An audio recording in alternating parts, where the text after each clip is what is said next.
Hello class, I wanted to make this video just to talk a little bit about some of the things in Autobiography of Red that I was noticing and the things that I graded that you've done the discussion board and the two quizzes. Please go in and check my comments on those things so you can get some feedback on the directions you're going in your thinking about the text. It is a very confusing text. It's probably meant to be confusing in a lot of ways. Um, and one of the important things as you're approaching it is not to want to just explain every part of it that's confusing, but instead to think about why it's confusing in specific parts. So I had a question about speaker and addressee.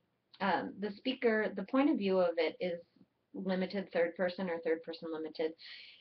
It can be tempting to say that anything third person is written by the author, but really you want to think about whose head you're in during the writing of it. Um, and you're inside Garian's head, so you know what he's thinking, you know his motivations as he sees them, but you don't really necessarily know the motivations of the other characters. Now, this is a shaded view of reality, right? It's very similar to having a first-person narrator. It's not like having a third-person omniscient narrator where that person is objective to an extent. In this case, you're only seeing this one point of view. So what you're seeing is how Garion sees the world. So when he uses strange language or doesn't understand something or questions the motivation of a person, you've got to ask yourself, what is the difference between his perception and the reality of the situation, if you can discern that as a reader from the outside.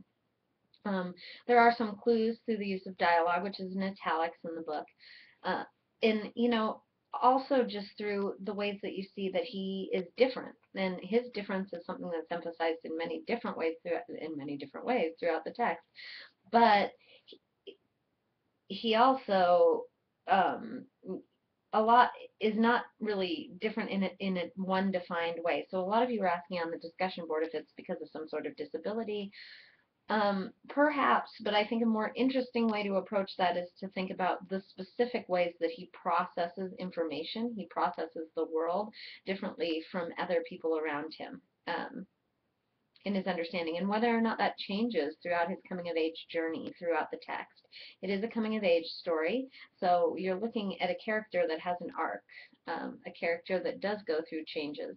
And so when you're looking at symbols, if that's how you would choose to approach the text, is through looking at symbols, you might see that the meaning of the symbol is shifting, right? So red might not mean rage, for instance, through the whole text. Red might mean different things when it's the beginning of the text versus the end, and that might tell you something about the overall meaning of the text. The thing I want you to really be careful with is that you're going through those stages that I talk about in the summary versus analysis video, is that you're not just explicating the text. It's difficult with poetry in general and with a difficult text to want to make a larger claim about the meaning when what you really want to do is go in and just sort of explain the parts that are confusing to you. But you can go back into Gardner and look at the difference between explication and analysis and make sure that you're doing analysis, not explication. So you're moving through those summary, I know what this is about, to analysis.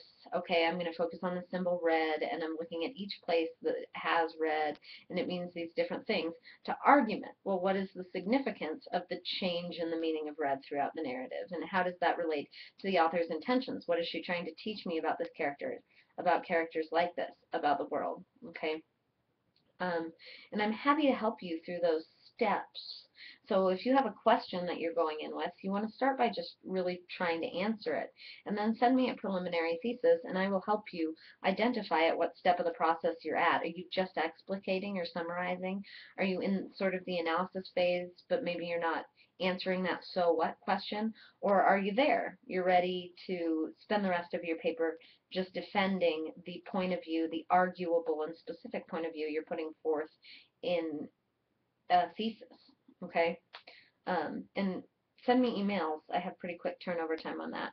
I'm asking you to do pretty similar things in the midterm, but maybe with slightly different expectations. I do expect detail. I expect you to answer all aspects of the question and to provide examples from the text to support you. But if you read again in Gardner about timed writing, you'll know that there's some there's some leeway there for not having the same amount of time with the text, the same time to process. You have 2.5 hours to complete the midterm. I suggest not waiting till the last minute to get started on it, because it's sort of lengthy, and you want to make sure that you're giving yourself enough time. And please don't use research in it. You can use your textbook, and you can also use your book, your um, any of your books from the class. Not that I would think you'd need them, except for Gardner. You might use some examples from some of the other texts, but that's up to you. So you can use those, but please try to stay away from internet research. I really am interested in seeing you move through these processes that we've been practicing throughout the course of the semester. Please let me know if you have any questions, and I will talk to you again soon. Have a great week.